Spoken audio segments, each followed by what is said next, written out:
يسعدني أكون معكم اليوم لأحكي قصة حياتي كما عشتها، وأشارككم تأملاتي حول رحلتي في العلم. ولدت في مدينة دمياط عام 1898. كانت طفولتي في بيت يسوده حب العلم والبحث عن المعرفة، ولكن لم تخلو من المتاعب. توفي والدي وأنا صغير، فانتقلت أسرتنا إلى القاهرة. في هذه المدينة العريقة أكملت تعليمي الأولي. ما زلت أذكر تفاصيل أيام مضت، كنت أستمد منها عزيمة لمواصلة الطريق رغم الصعوبات.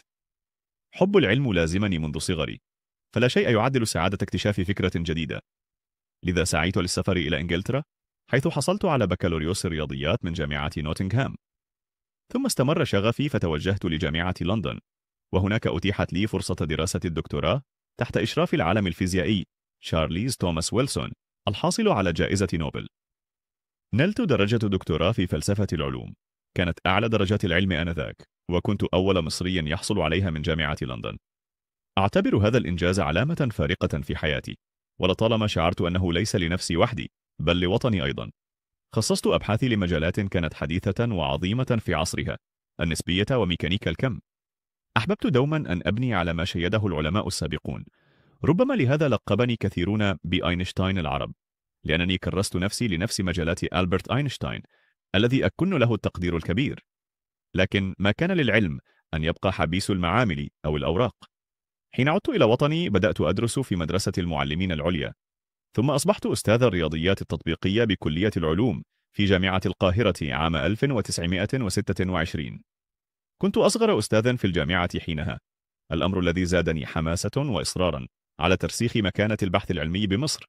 بعد ذلك كان لي شرف أن أنتخب عميدا لكلية العلوم بجامعة القاهرة، أول مصري يتولى هذا المنصب.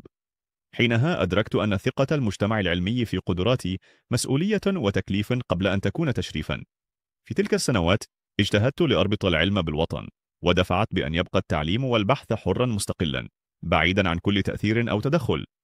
كنت أؤمن أن بناء مصر الحديثة يبدأ ببناء عقول حرة تلهم التجديد وتملك جرأة التساؤل. أتذكر بفخر تلميذتي النجيبة الدكتورة سميرة موسى، التي كانت مثالا للعلم والعمل والمثابرة.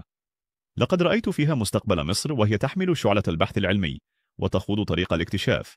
حصلت على لقب البشوية من جلالة الملك فاروق تقديرا لإنجازات علمية.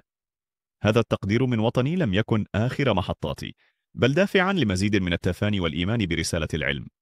ولأنني كنت أؤمن أن قيمة العالم ليست فيما يحقق لنفسه فقط، بل في أن يكون شعلة تهدي غيره في طريق المعرفة.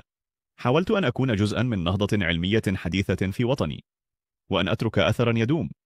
هكذا كانت رحلتي بين دمياط والقاهرة، وبين قاعات العلم في لندن ومعامل البحث في مصر. علمتني الحياة أن لا مستحيل أمام قلب صادق في شغفه، وعقل مفتوح للنقد والتجديد، وإرادة لا تعرف الكلل. وختاما، هذه كلماتي من القلب لمن يستمع: أن يجعل العلم رسالته، وأن يحمل شعلة النور مهما اشتدت العواصف. العلم بناء وأمل، وهو الوعد الصادق للمستقبل.